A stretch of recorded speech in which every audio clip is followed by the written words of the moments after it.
Olá, pessoas! Olá, meus alunos! Aqui é a professora Silmara, da Escola Maria Aurora do Nascimento, professora de Geografia. E hoje nós vamos falar sobre o Brasil, a diversidade cultural e os afro-brasileiros, tá? É um assunto bem interessante. Se você gostar e você curte, pode compartilhar, pode curtir, pode ficar à vontade, tá ok? Brasil, país de muitos povos e culturas. Deixa eu só tirar esse negócio aqui do meio. A população brasileira originou-se da miscigenação de vários povos. Por isso, apresenta grande diversidade cultural, manifestada na religião, na música, na dança, na alimentação, na arquitetura, no vestuário e etc. Exemplo dessa diversidade é a própria língua portuguesa, reconhecida como oficial no Brasil. Ela possui palavras únicas quando comparada à língua portuguesa falada em outros países. Isso porque incorporou muitas expressões dos grupos étnicos formadores da população brasileira. Os principais foram aí os indígenas, os europeus e os negros africanos. Então, essa miscigenação, essa mistura de raças, né, fez com que nos tornasse uma cultura, uma língua muito rica. Nós temos aí palavras como Tietê, Sucuri, Caatinga, Pitanga, são de origem indígena. Já Mocango, Cafuné, Fubá, Berimbau, né, são de origem africana. Além de várias outras palavras de origem europeia. Então, miscigenou, né, misturou nossa cultura, é bem mista. Nós temos aí os grupos formadores da população brasileira. Nós temos três principais grupos, né, que são os indígenas, os portugueses e outros imigrantes, e os negros africanos.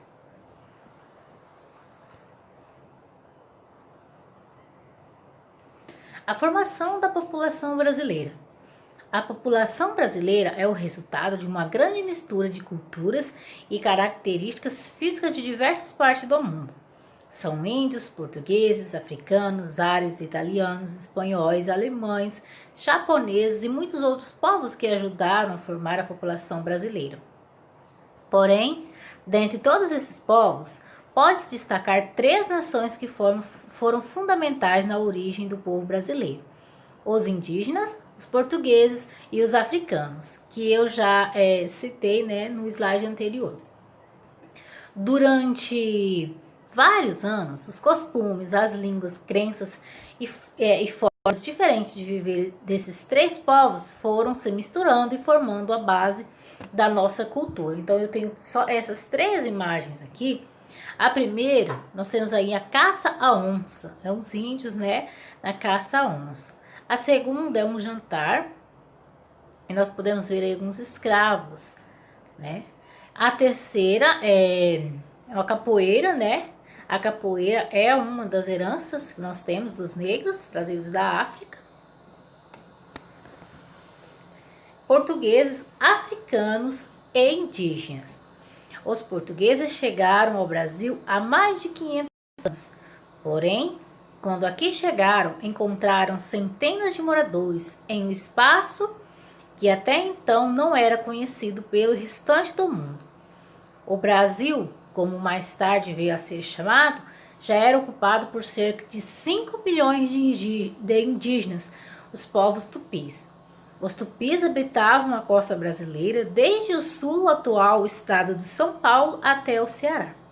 Os antepassados desses povos indígenas já habitavam o Brasil bem antes da chegada dos portugueses. Com a chegada dos portugueses, muita coisa mudou por aqui. Além de trazerem a cultura e costumes de seu país de origem, os portugueses foram responsáveis por trazer povos africanos para o Brasil. Eles trouxeram da África pessoas para trabalharem aqui como escravos. Outra característica importante implantada pelos portugueses foi a língua portuguesa. O idioma que hoje falamos é também uma herança deixada pelos portugueses. Sua implantação demorou um longo período, pois os indígenas que aqui viviam já possuíam seu próprio idioma. Só por volta de 1750 é que ele passou a ser usado com mais frequência. Então, aí nós podemos ver que quando os portugueses chegaram aqui, o Brasil já era habitado, né? Então, existia aqui diversos povos, diversos grupos no território brasileiro, antes da chegada dos portugueses. Então, era de 2 a 4 milhões, aproximado aí de grupos indígenas, né? E mais de 100 mil etnias, com características próprias, línguas, crenças, costumes, a caça, a pesca, né, e etc. Hoje nós temos alguns grupos isolados, né, outros em reserva, outros que moram em cidades, às vezes até em condições precárias. A miscigenação da população brasileira. Então, aí nós temos 3 imagens, né? Nós podemos ver essas 3 imagens da miscigenação, da mistura dessas raças aí, que foi se originando com a chegada dos portugueses. Essa mistura de povos que forma a população brasileira é denominada de miscigenação ou mestiçagem. Mestiçagem, que nome complicado. Porém, esse processo de miscigenação não ocorreu de forma equilibrada em todas as partes do Brasil. No Nordeste, por exemplo, havia um maior número de escravos por causa dos engenhos e canaviais. Então, a relação entre negros e brancos foi maior que em outras partes do país.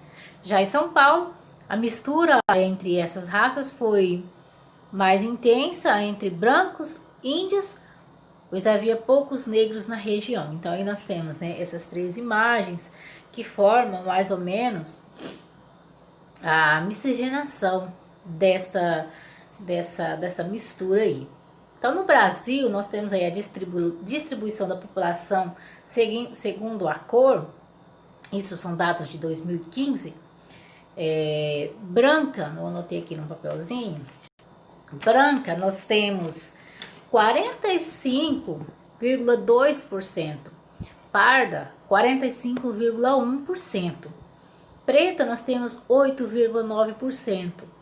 E indígena e amarela, 0,8%. Então, isso é a distribuição da população segundo a cor de pele. Então, podemos ver que os negros, né, são menos aí, e também, além de ser menos, né, na porcentagem ali, existe a questão do preconceito, né, contra eles. A desigualdade com negros e não negros é bem grande. Vários estudos, né, já comprovaram isso, que a população negra possui essa discriminação, né? Então, em seu conjunto, ela, em condições de vida aí, se acompanha, se comparar a outros grupos, é bem diferente. No Brasil, foi feita uma pesquisa, a cada 10 pobres, 6 são negros. Então, é uma discriminação bem grande, né?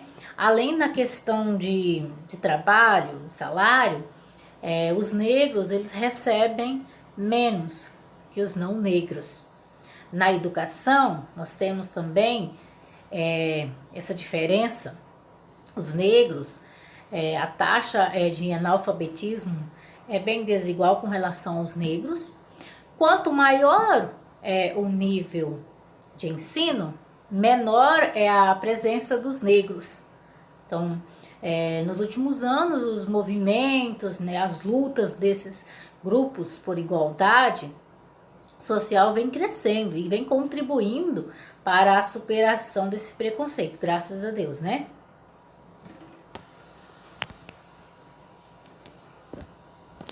Então, aqui nós temos, continuando aí a falar sobre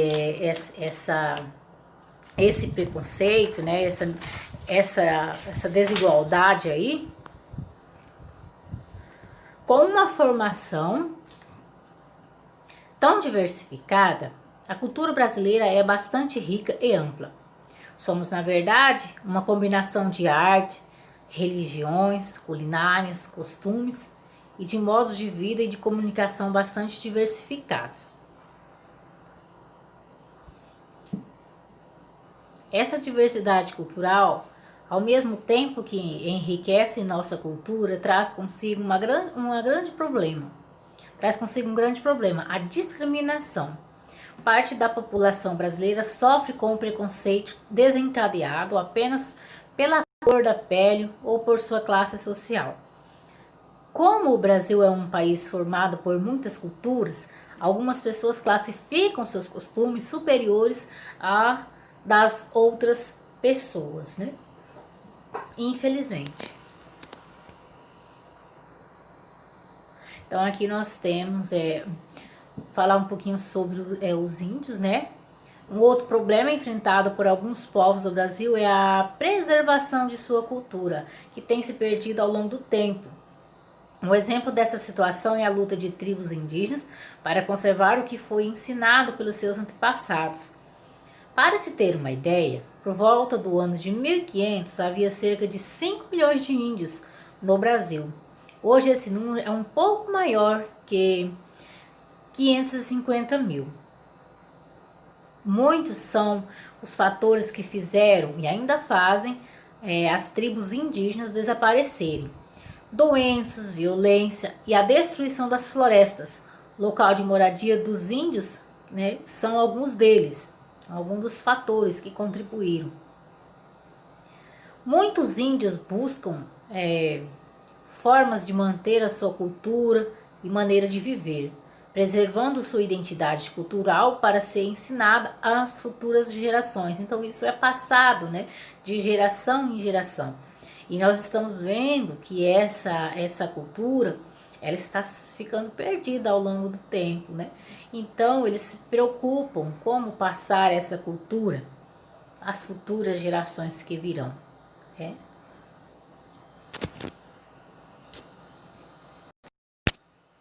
Tá. Século 19 e 20, a chegada de novos imigrantes. A partir do século 19, o Brasil passou a receber novos imigrantes, vindos principalmente da Europa. Além dos índios, africanos e portugueses que formavam a população brasileira, outros estrangeiros passaram a compor nossa sociedade. Alemães, italianos, libaneses, japoneses, poloneses, ucranianos, sírios e coreanos. Por exemplo, trouxeram com eles suas culturas para o Brasil. A cultura brasileira, portanto, tem característica de outras vindas de diversas partes do mundo. São diferentes povos formando uma grande nação. As áreas do sul e do sudeste brasileiro são as que mais recebem imigrantes. No sul chegam alemães e poloneses, e no interior de São Paulo destacou-se com os italianos e japoneses. Nessa imagem nós temos a cidade de Campos do Jordão, em São Paulo, repleta de características culturais trazidas de imigrantes europeus, né? Então, esses portugueses, outros imigrantes nesse século, né, a partir do século XVI, com a invasão dos portugueses, teve início a miscigenação dos grupos, né, indígenas com portugueses, com negros, os negros que foram trazidos escravos, né, pelos portugueses. Então, nos séculos 19 e 20, esse processo ele foi se intensificando, né, com a chegada de novos povos.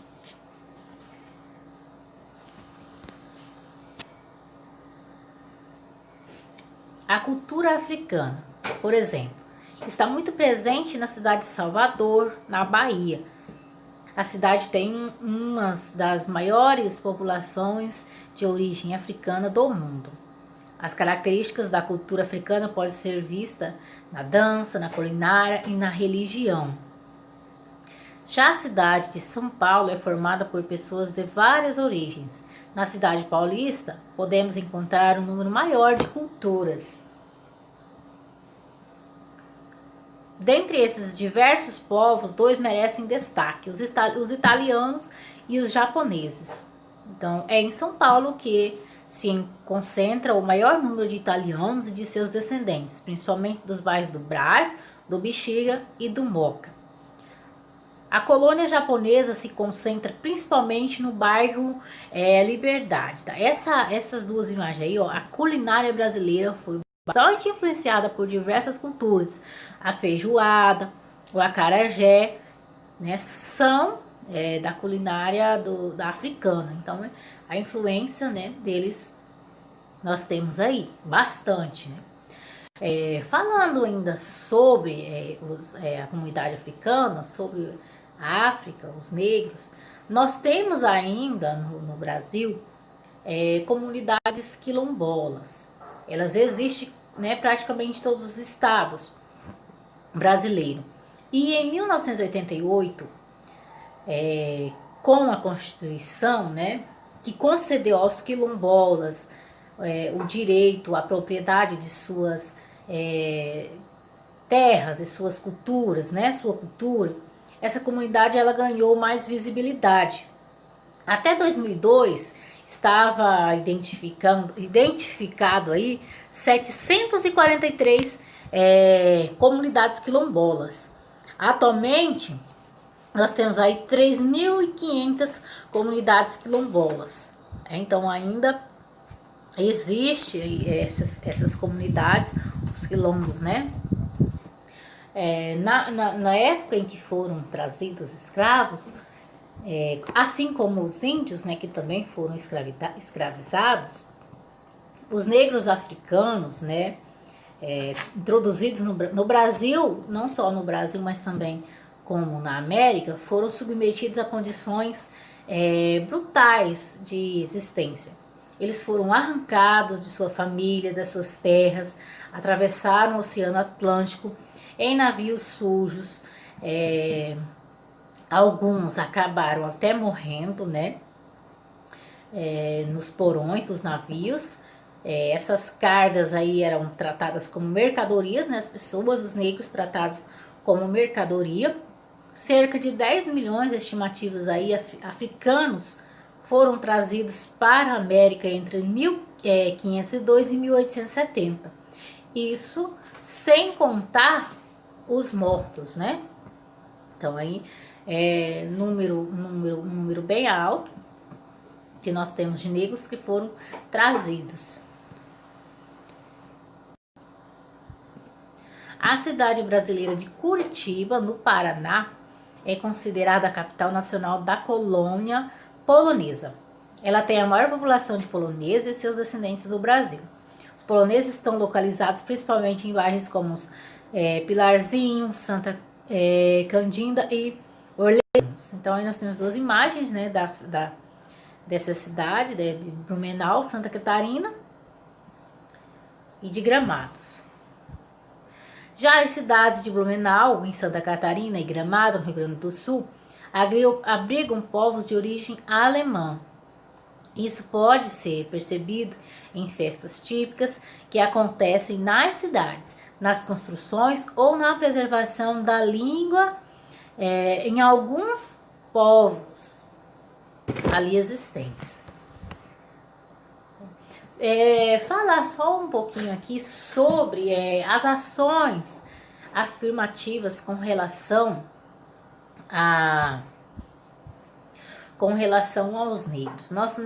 Até o momento nós não tínhamos, né? Recentemente nós temos aí uma política articulada para a promoção da igualdade, né, para os negros. Em 21 de março de 2013, o governo federal ele criou a Secretaria de Política de Promoção de Igualdade Racial, que desenvolve ações voltadas ao combate, né, a esse tipo de discriminação racial. Então, cabe a nós, né, tirar o preconceito, entender, né, que nós somos um povo, uma cultura miscigenada.